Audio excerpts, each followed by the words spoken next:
बनारस यानी कि वाराणसी को मोक्ष का द्वार और मोक्ष नगरी कहते हैं। काशी इसी शहर का एक प्राचीन नाम है। पौराणिक कथाओं के अनुसार इस नगर की स्थापना स्वयं भगवान शिव ने करी थी। कहते हैं यह दुनिया का एक प्राचीनतम शहर है जो देवाधिदेव भगवान शंकर के त्रिशूल की नोक पर टिका है। पतित पावनी गंगा नदी के तट पर स्थित इस नगर के बारे में मान्यता है कि यहाँ से गंगा जल और मिट्टी को घर ले जाना वर्जित होता है। दोस्तों, कहते हैं कि जो यह काम करता है वो महापाप का भागीदार बनता है। कहते हैं कि जो लोग ये काम करते हैं, अर्थात जो लोग यहाँ की मिट्टी और जल को घर ले जाते हैं, वो महापाप के भागी बनते हैं। तो दोस्तों, इस वीडियो में चलिए जानते हैं कि इस मान्यता के पीछे क्या है पौराणिक कारण, जिससे कि आप भी भूल से ये गलती कभी ना करें। इस जानकारी के लिए वीडियो में हमारे साथ लास्ट तक बने रहिएगा, जिससे कि आपको सही और सटीक जानकारी प्राप्त हो सके।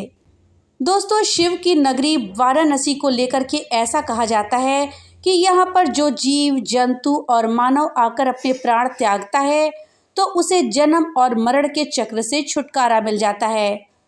यही कारण है कि यहाँ अनेक मोक्ष आश्रम बने हुए हैं, जहाँ लोग अपने जीवन के अंतिम समय में आते हैं, मृत्यु होने तक ठहरते हैं और मोक्ष को पाते हैं।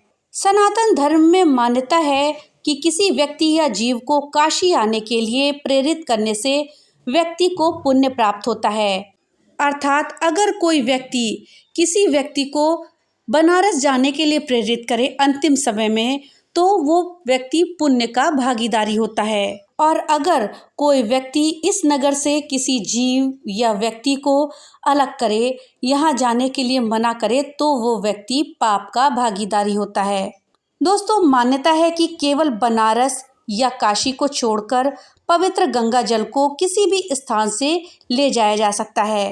अर्थात पवित्र गंगा जल को आप कहीं से भी अपने घर ले जा सकते हैं, सिवाय बनारस या काशी के। लेकिन ऐसा क्यों? गंगा जल तो यहाँ भी है।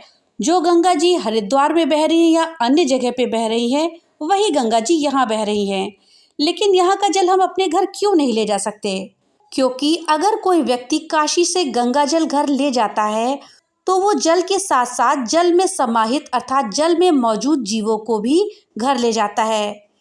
कहते हैं किसी को भी काशी से अलग करने से उस जीव का मृत्यु और पुनर्जन्म का चक्र बाधित होता है, जिसका वो अधिकारी है। काशी के जीव को अर्थात काशी में जो भी जीव हो, उसको उसके मोक्ष के अधिकार से वंचित करना महापाप माना गया है।